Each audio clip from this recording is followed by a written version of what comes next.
Ohio voters rejected a measure that would have made it harder to make amendments to the state's constitution.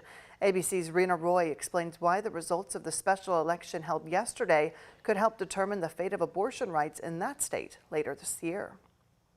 After a significant turnout in Tuesday's special election, voters in Ohio rejecting Issue 1. Ohio, we did it. A measure which would have made it more difficult to make amendments to the state's constitution. The Constitution is under attack, and we want to protect the Constitution in Ohio. The Republican-backed measure would have required a 60% majority to pass any amendment to the Constitution, instead of a simple majority, which has been the standard in Ohio for more than a century.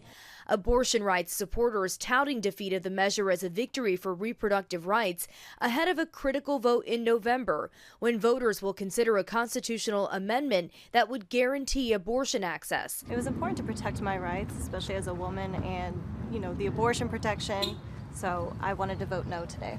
Before polls even opened, nearly 700,000 early voters cast their ballots, with abortion a hot-button issue in the state, following the Supreme Court's decision to overturn Roe v. Wade last year.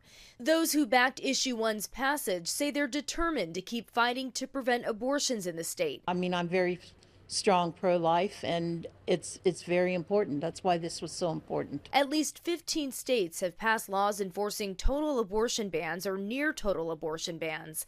Ohio's law banning abortion after 6 weeks has been put on hold by a judge. For months, people on both sides of the issue making their voices heard ahead of this pivotal vote.